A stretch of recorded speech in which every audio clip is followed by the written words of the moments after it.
ఉన్నవాసం చెప్పనా సార్ వచ్చిండు madam sir వచ్చిండు మేడం ఎందుకో వచ్చిండు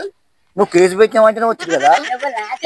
మేడం వచ్చింది ఆమెను పట్టుకపోతా అయినది ఫస్ట్ అంటే ముందు పడ్డది మీ కోల్ దగ్గర ఎత్తురు భద్రమ్మకు నాకెరకలే చెప్పలే పోలే ఎవరి దగ్గరికి వాళ్ళు ఏమన్నా తెలుసా నేను తీసుకోపోతా అన్నారు ఈ మాట ఈ బజార్ మొత్తం మొత్తుకుంటుంది అని చెప్పి నేనే కంప్లీట్ ఇచ్చింది వాళ్ళు ఇచ్చిర్రు ఓలు పెట్టిన వాళ్ళు ఇచ్చిర్రు నేనెందుకు పెట్టినా నాకేం పని నాయన సంబంధం లేదా నాకు గర్వం మరి నువ్వే పెట్టినావు అంటారు నువ్వు పోయి పెట్టినావు అని నిన్ను అంటారు నాకేం పని నేను ఎవరి దగ్గర పోయినా దేని న్యాయం పెడతారు కానిస్టేబుల్ వచ్చిన భద్రం నేను చెప్పాల్సిన అవసరం లేదు భద్రం నేను చెప్పాను ఎందుకో చెప్పింది తెలుసా కానిస్టేబుల్ వచ్చింది ఆడామె మేడం ఇక మన వీటికి తెలుసు కాబట్టి ఆల్రెడీ ఒకసారి కేసులలో మనం తిరిగినాం కాబట్టి తెలిసిన అబ్బాయి అని భద్రం మోర్ అంటే నేను చెప్పిన